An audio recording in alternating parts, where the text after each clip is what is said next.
G'day mate, welcome to Mountain. This is Chloe. We're together, falling in love with our true selves. In psychology, the wild horse effect is when small things trigger big emotions. It comes from a story. A vampire bat bites a wild horse, takes a little blood, but the horse gets so mad it wears itself out and dies. It shows how emotions can drain us. Small things can take us down if we are not careful. This kind of emotion reaction happens all the time. We might lose control over something a friend says, or a little criticism from a colleague, and even overreact. The real problem is stress and build-up emotions we haven't dealt with. Our emotions can explode out of nowhere, affecting our health, work, and relationships. In the workplace, we might get really angry over a small criticism or disagreement, overreact and hurt our relationships with co-workers, or even mess up our work. In The Wolf of Wall Street, Jordan Belfort is a perfect example of someone who totally loses it. With all the work pressure, his emotions go crazy. He makes rash choices that mess up her career and life.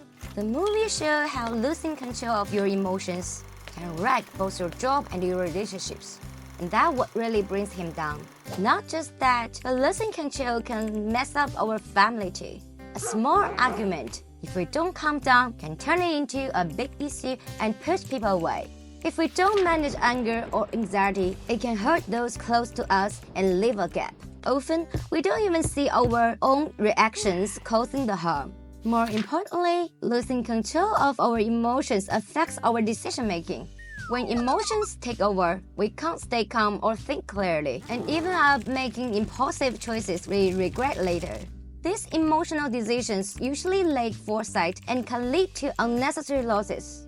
So how can we avoid losing control and become the rider of our emotions? The answer is emotional management. The key is to pause before reacting, practice empathy, and regularly check in our emotions. These habits help us not only calm our emotions, but also turn them into positive energy. Pausing is the first step in managing emotions. When we're upset, we just need a few seconds to calm down before reacting. In psychology, emotion regulation means taking that pause to regain control. It stops us from reacting impulsively and lets the rational part of our brain, the prefrontal cortex, help us make better choices. Another way to manage emotions is empathy. Research shows that seeing things from someone else's side helps avoid misunderstanding and fights. Practicing empathy keeps us calm in conflicts and stops us from losing control. In Good Will Hunting, Will learns this from his therapist, which helps him manage his emotions. It shows how changing our perspective can change how we feel.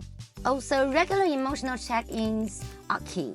Meditation and exercise help us stay calm and avoid mood swings. Meditation relaxes us, and exercise boosts our mood.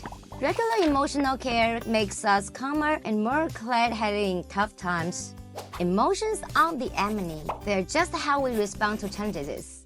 The problem's not with the emotion, but with how we deal with it. Take anger, for example. It's usually seen as a bad thing, but studies show it's not always bad. Actually, anger can push us to stand up for ourselves and take action to fix things. Emotional accept theory says we should accept anger, not push it down. It helps us spot unmet needs. For example, anger at work can push us to act and create change. The key is how we express and manage it.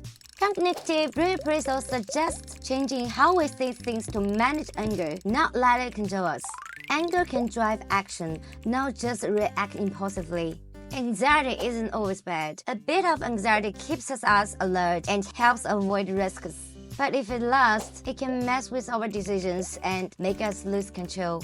In Black Swan, Natalie Portman's character faces lots of anxiety, but finds balance by managing himself. This shows that managing emotions is about finding space to self-regulate and turning feelings into motivation. Also, emotional ups and downs can spark creativity. In teams, expressing emotions can help build understanding and trust, pushing everyone towards the same goal. When we learn to live with our emotions, they can boost our own abilities and improve team collaboration and growth.